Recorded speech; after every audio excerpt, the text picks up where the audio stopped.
But if all that seems to betray a dislike on the part, a mutual dislike on the part of myself and the faithful on the slopes of Ibrox Park, perhaps I should say devout rather than faithful, if all of that betrays a certain schadenfreude when I said on TalkSport, when told of the financial disaster which had overcome Glasgow Rangers, ha, ha, ha. Now, schadenfreude, moi, to mix a couple of European languages together, well, actually, it's bad for Scottish football that Rangers have collapsed and had to reinvent themselves as a new team. It's bad for football in general. It's bad even for my own team, Glasgow Celtic.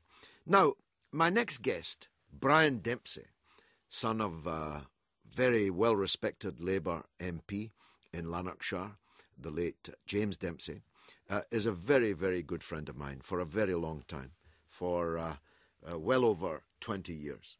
A close friend of mine, but more importantly, for this discussion, he's the man that saved Celtic.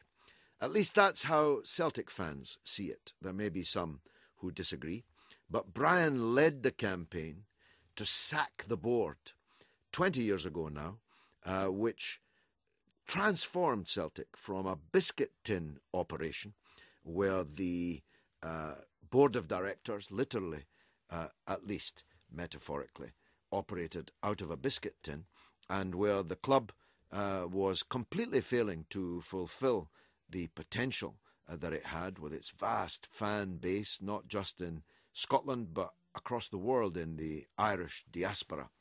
Brian was the leader of the uprising that overthrew the old board and opened the way for the magnificent stadium that we now have at Celtic Park and the renewed, with the recent European Championship exploits, renewed status of the club in the world football game. So I thought I'd ask Brian Dempsey about Glasgow Rangers, because if he's the man that saved Celtic, might he have something useful to say about how we might save Rangers? And I've got him on the line now. Brian, are you there, my friend? I certainly am, George, and it's nice to hear those dulcet tones. Thank you very much. I wish it was back on the radio. Maybe we'll get round to that over the course of the next 12 months or so. But that would be good. If I'm right, and I believe I am, that you're the man that saved Celtic. If I gave you the job now of saving Rangers, what would you do? Well, there's no quick answer to that. There are three ingredients that happened at the Celtic time that made it opportunistic for someone to evolve. And I didn't push myself as a leader of a campaign. It evolved. Yeah. First of all, the fans themselves stopped going to the football. So the income in the club was dropping dramatically. Secondly, the media jumped on this and were very anti the Celtic management establishment of directors and really were highly critical constantly, which in public life it's all very well being criticised, but when it's a constant barrage becomes quite wearing. And that took its toll on their judgment, their attitudes, their pronouncements, and left them open to doing a number of things which were wrong. And finally, there was the bank. The bank said they'd had enough. They were calling in receivers and wanted someone to show them a way out. So from Rangers' point of view just now, George, their problem is that their fans are too loyal, that they have massive crowds, over 40,000 at Ibrox. And are they filling these minor league grounds with their away travelling support? No, they don't fill them, but they take a fair crowd with them. But that's really becoming something very apparent in Scottish football. Even Celtic doesn't take massive away crowds. Okay. Football has become so expensive, George, that supporters want to go and support their own team at home. There isn't the same amount of money, that the same volume of people can go to the away games. So Rangers do take good crowds, And it's a great opportunity for Rangers fans, whom I salute. But I would just like to have a bit of sarcasm with them and say, gives them a chance to see parts of this fabulous country of ours they've never seen before. Yes, like Queen of the South and Cowdenbeath, And Forfar and Brechin. They can go for an Arbroath Haddy or a Forfar Bridie, but they show what is the best of working class people. Their loyalty to their club, loyalty to football, and they are exemplary in what they're doing to try and save their club. So I'm not sure, however, that really is helping. No, I take that point. So that's one of the triptych that you identified. That's something they have that the Celtic crowd, in that sense, didn't have. I mean, I recall, I may have told you the story before, but I talked the Palestinian ambassador and the Egyptian ambassador into the director's box at Celtic Park at the height of your campaign, the rebel campaign of which you were the leader. You didn't appoint yourself. The public pushed you into that position. And I took them into the director's box, and as we took our seats in the director's box, tens of thousands of people were screaming angrily at the board and demanding the board's resignation and so on. And it was so startling, the Palestinian ambassador and the Egyptian ambassador thought it was a demonstration against them. And I had to patiently explain that, no, this was not a rejection of the Camp David Agreement or a rejection or an expression of support for Israel against the Palestinians. It was actually about the people who were our hosts that day. So the Celtic fans really turned against those who had mismanaged their club, but the Rangers fans haven't. The media, on the other hand, was very hostile to the Celtic board. Indeed, you could argue not that friendly towards Celtic in general for lots of historical, cultural and religious reasons, perhaps. How is the media treating the current state of affairs where Rangers, the mighty Rangers, are now playing in the bottom division in all these wonderfully obscure parts of Scotland? Well, I think, in fairness to the media, is quite critical of what's going on at Rangers, but very laudable about the Rangers fans. The whole dimension of media has changed considerably in football and possibly in other things in our life because of different forms of communication now and instant television on everything, especially on matters sport. The writing is a lot less effective and a lot less intrusive and influential on people's thinking because they can watch and see much for themselves. But the media are critical when they have to be critical about what's going on at Rangers, and have exposed a number of issues of what's going on at Rangers and troubling to all sorts of people. And the fans are there, get the praise because the fans still go. Now, it would be wrong of me, George, to tell Rangers fans to stop going. But I would say this to Rangers fans. Until the crowds evaporate, there can be no meaningful change. Well, let's come to the third part of the triptych then, because that's what most of the listeners to this will be most interested in. The banks effectively foreclosed upon Celtic.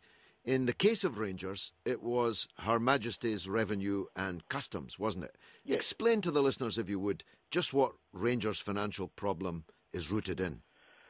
Well, it's rooted in, first of all, they were heavily in debt. And if that were not enough from David Murray's era of overspend on players and managers and all sorts of things, it then emerged that they had been running a system called an employment benefit trust.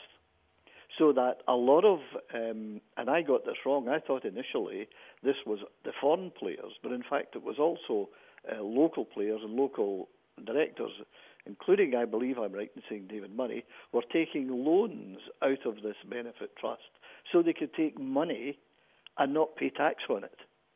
So it was money that was offshore, essentially. Money that was offshore, that was paid in by the club to this employment benefit trust, and then they borrowed against it. Nothing wrong in any of that. But if it is an artificial way of borrowing to avoid paying tax, then that is not permissible within the laws of the customs and revenue.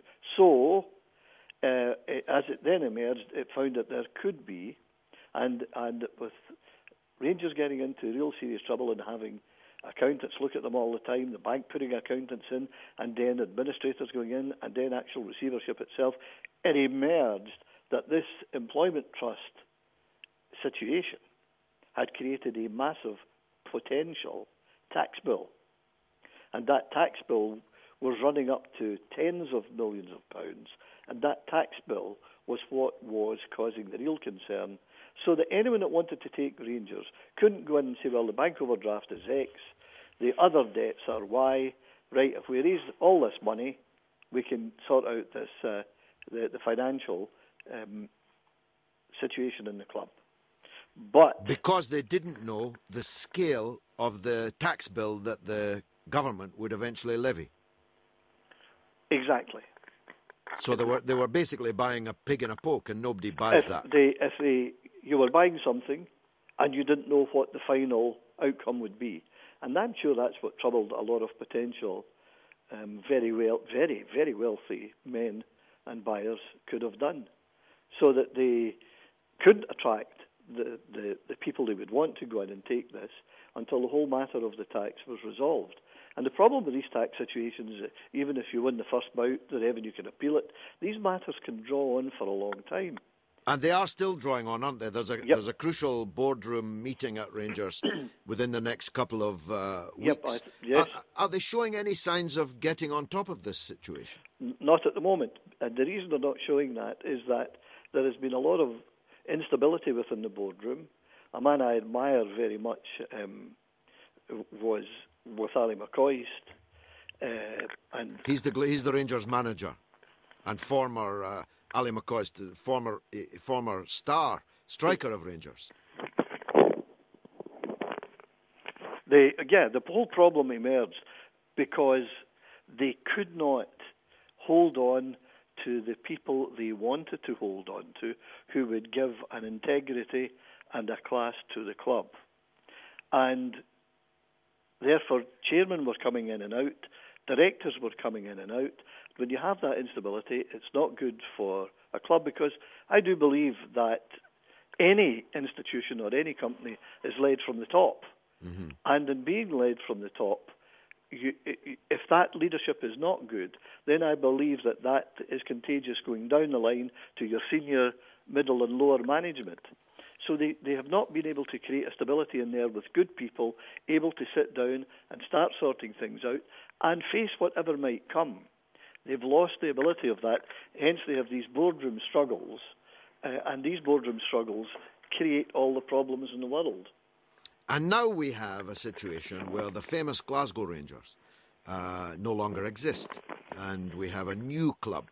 Although they tried to present themselves as the continuation of Rangers, they are in fact a new entity. The players are doing what's asked of them. I mean, they're beating more or less everyone that comes in front of them, and that's all they can do.